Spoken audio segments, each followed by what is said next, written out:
Everyone know they should be following up. The problem is we just follow up, and that doesn't work. In this episode today, my guest Jake is going to give you some ideas, some specific things that he's doing and teaches his clients to help them not only to follow up, but to be creative and to actually get appointments. This works. Check it out.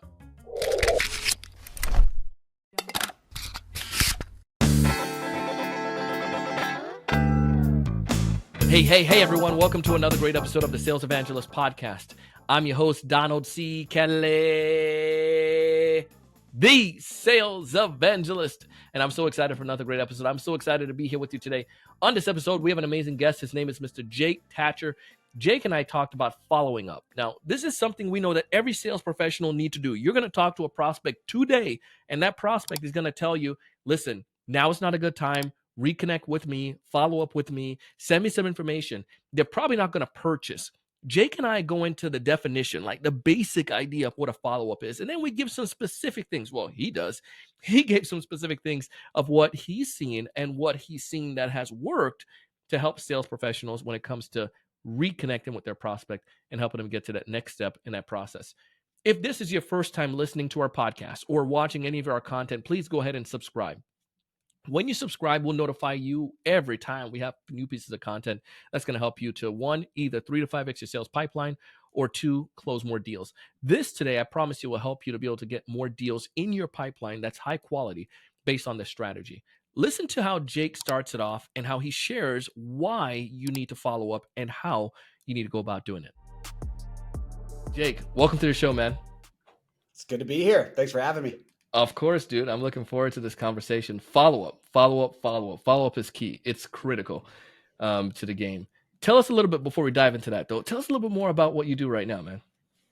Yeah, so I do quite a bit of fractional CRO and sales director work. I started my career as an SDR, flipped, became an AE, was a player coach, hyper-growth company, got to be the sales manager. And then I've been doing fractional work for like maybe almost 3 years in the sales world. So kind of early to that because I kind of figured I could. And so I do a lot of fractional work. And then I have my own business that does sales coaching, consulting, and recruiting for other businesses. And then we have a couple of sales training programs. I've got one called the SDR Whisperer.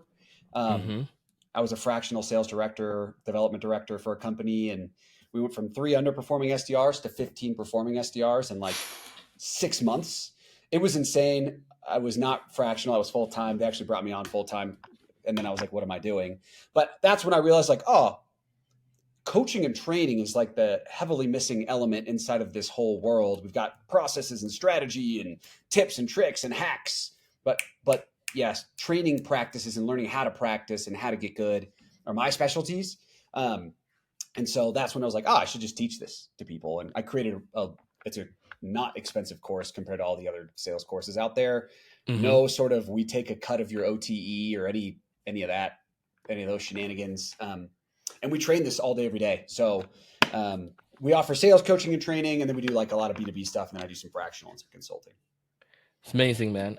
And so one of the areas though you talked about and we connected on was this idea of the, the follow-up, especially as an SDR or a BDR.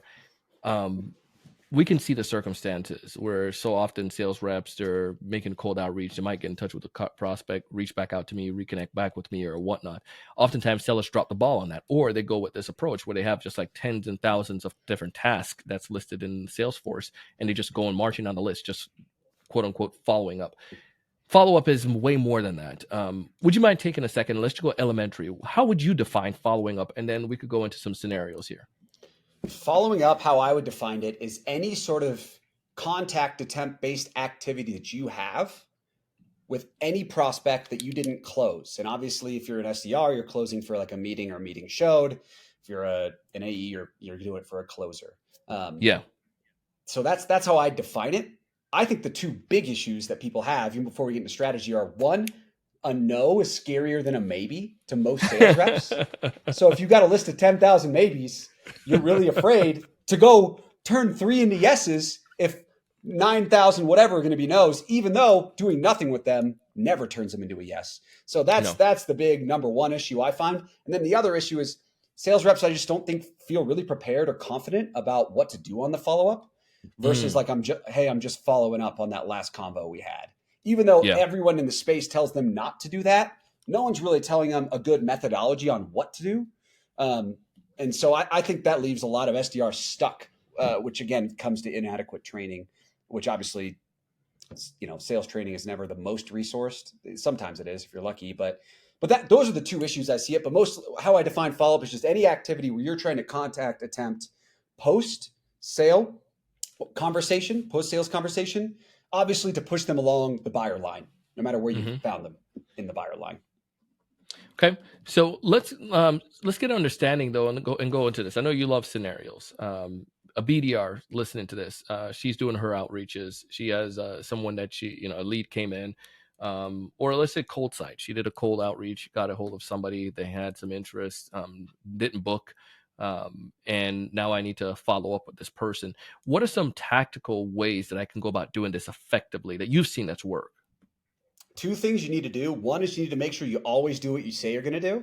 And if your task list is stacking up the way that Donald described right at the beginning, where there's 10,000 of these now, your system's not working. So what I teach is when you set your follow-up tasks, which you should, and I've got a little method that's going to make it way easier for you to actually hit these follow-up calls and feel prepared. What you want to do is at the end of every day that you do not complete all of your tasks, you take 15 minutes and you redisperse and reassign your tasks. That way you'll go, okay, I'm not going to push these all to tomorrow because now we're just creating a mountain that I can never climb. But I take 15 minutes and I go, this is actually top priority. It should be tomorrow. This one, it's kind of like mid. We'll do that next Tuesday. I always have less follow-ups on Tuesdays. I can and you can kind of disperse them so you never have overdue tasks. At the end of every day, your tasks are completed or moved. That's number one, or you're just never going to hit your tasks. Number two is in the follow-up task, you need to give yourself a little bit of context that's not like it's in your notes too, but put it in the follow-up task. For example, I use FU for follow-up. So FU, Me too. and then if I know they answered in the afternoon, I might put EST afternoon, and then I'm going to put just in the description of the task, just the one thing that they told me is why we needed to follow up. So I can go, hey, Donald, last time we chatted, you asked me to wait for 2 weeks because you guys wanted to implement this, this, and this. How's that been going? Do you need any help? Or are you guys just not making as much headway as you thought? And now I'm here with a purpose. I actually was listening to Donald. Donald's like, oh my God, this guy's not trying to push me over some edge that I didn't ask him to do. And then if you're really good, what you're going to do is for your top 3 or 4 follow-up objections that you get, which you kind of, as an SDR, you can't just push somebody into a meeting if they're not going to show it's not going to work. You actually need to work inside of their timeline. You can push a little bit. You'll have a resource or 2 to 3 resources for every single follow-up reason you get. And you go, hey, Donald, I know last time we talked, you guys were trying to fix this, this, and this kind of before we started talking. I just wanted to check in and see how that's going. And actually, I had a couple of links, resources I wanted to send you. But first I wanted to make sure that you guys were free resources, but because a lot of people we talked to have that issue. But first I wanted to see how that was going. And now you're like starting in a conversation about how that's going, not about, hey, are you willing to book a meeting with me yet? Yeah. And what I like about this, the idea is you go back to this idea of preparation before you jump into it. And what I also see is that it's none of this idea of just following up.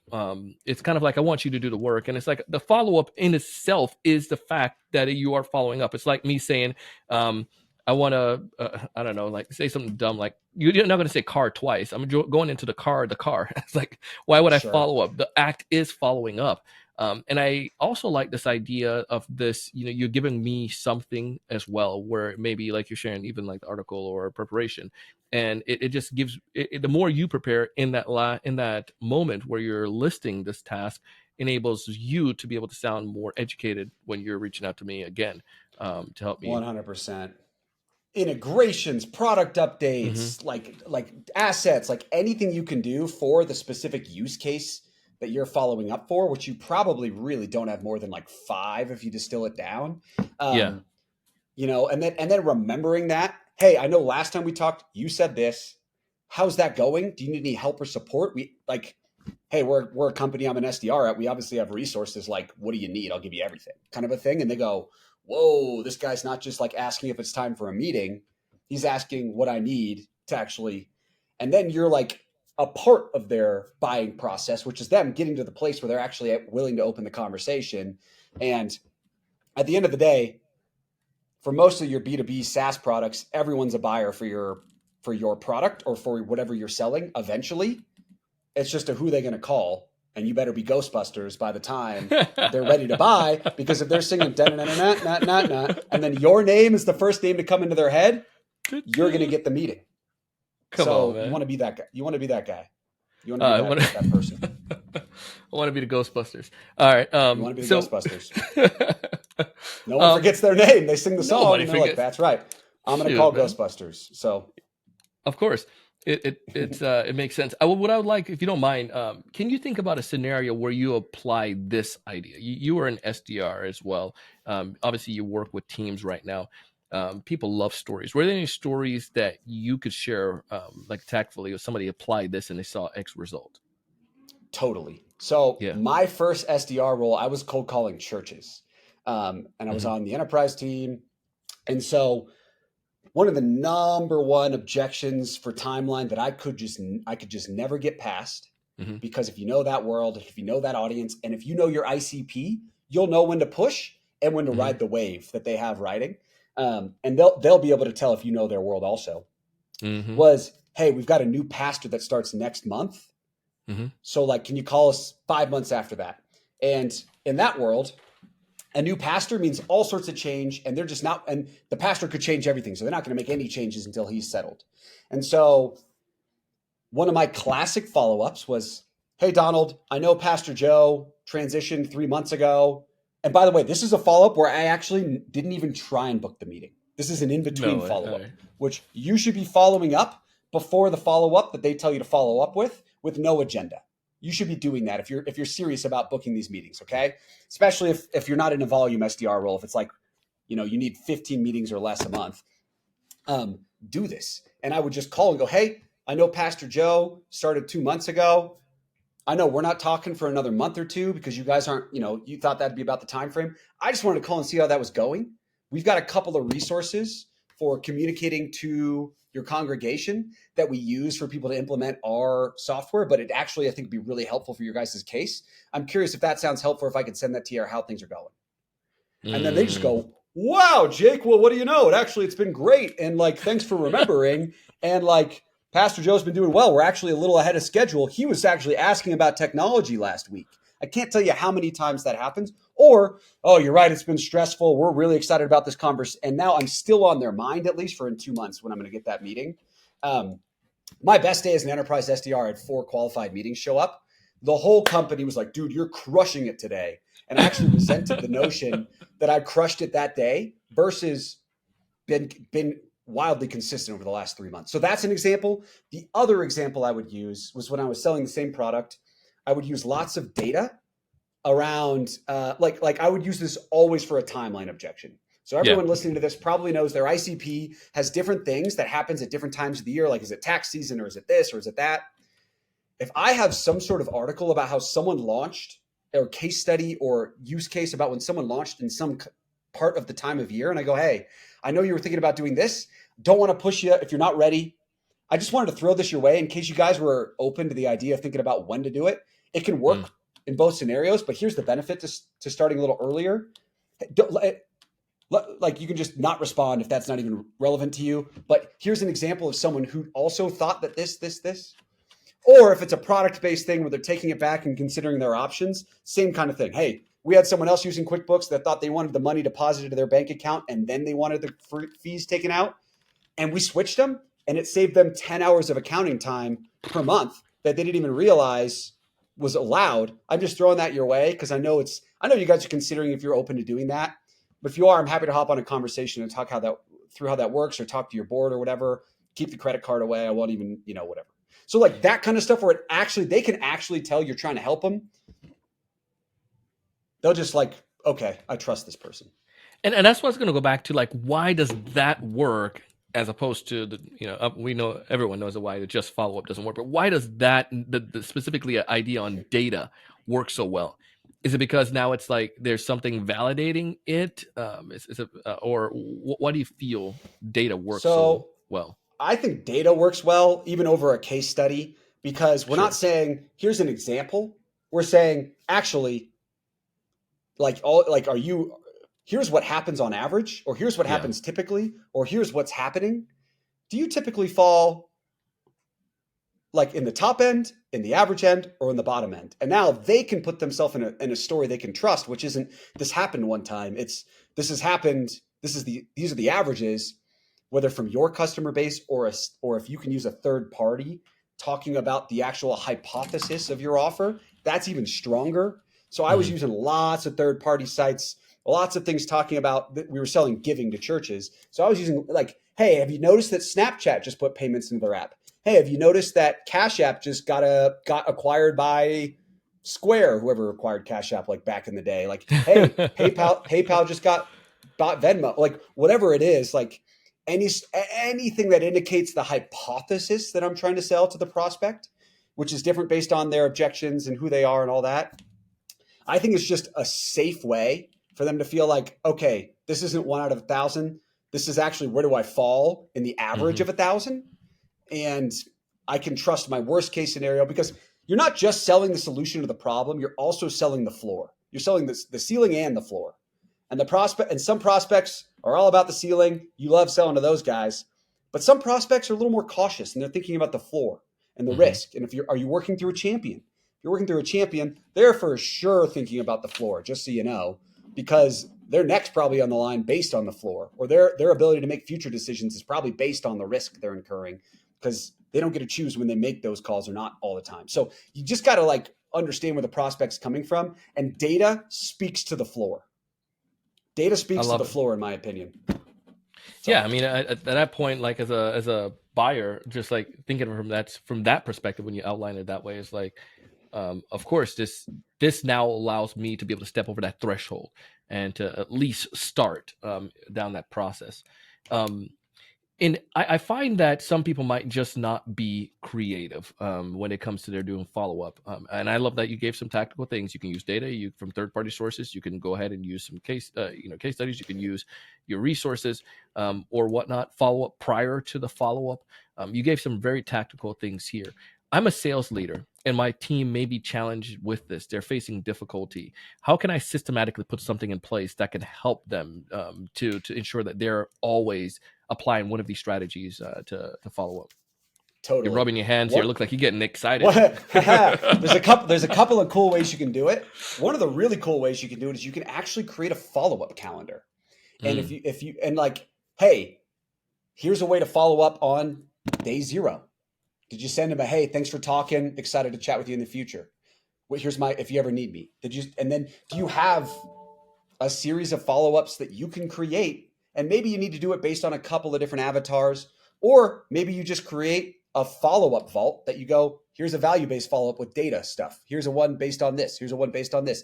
But if you just organize the resources, I think even the SDRs will be able to make the judgment calls on that. But I think like aggregating the articles, putting together a little bit of templating around the copy, and then a couple of rules. Like depending on the offer, tell my SDRs if they're texting to use lowercase more often, and little things that make you seem like a human being. Those are like little nitpicky things, but that's one of the best ways to operationalize it, in my opinion, is create like a good follow-up cadence and calendar / asset vault. Like, hey, here are offers you can make to like get them back on the phone after 14 days. Here's this. Don't use everything. We got to teach you how to use the tools. But if we can at least aggregate the tools in a clear way where they can decipher it based on the objection they're dealing with or the type of buyer, it'll be way easier for them to go, okay, this kind of person is going to love this. Yeah. Is that like a physical thing they print off, or something that you have them have like on a shared drive, like Google Drive or something like that you get access to? Yeah. I typically do a spreadsheet type of thing, and I'll organize it by, again, prospect's avatar and like a before and after. Because what you're really trying to do is, in my opinion, in sales, is have them insert themselves into the story that they want, where you want you to fit into the story they want. So if you can tell a similar story from a case study, like, hey, it sounds like this is what you're looking for. If it is, check it out. They talked about how they did it. and they're going to go watch that, and they're going to learn about you. They're going to get to understand, okay, this person's real. They have clients. It's a real conversation. Just going to get in front of you again. So stories are really good. But no, I literally put it in a spreadsheet, and I'll just organize it by avatar and objection. Typically, those are my two ways or pain point, or however you think through that. That's the two ways I organize it. Money in the bank. Money in the bank. I love this, man. If there's one major insight, and we're coming up to the end here. If there's one major insight you want a sales leader listening to this episode or individual contributor to walk away with, what's that one major piece of advice, Jake? I think the sales leader is, you want to make it as easy as possible for your sales reps to sell, because then A players will show up with A plus effort, because they're going to see your buying and their buying together. And if they're not an A player, you're going to find out fast, or they're going to get pulled up. That's like, as a leader, make it as easy for your people to succeed. So many people create friction with their sales teams. As an individual contributor, you need to start treating your sales process like you are the business owner of your sales process. Start to know it inside and out. If you're really serious about this and you really want to grow the fastest, do that. And put the extra, like, I know everyone wants the work-life balance and the dream, and we're all trying to be sipping Mai Tais at the beach or whatever.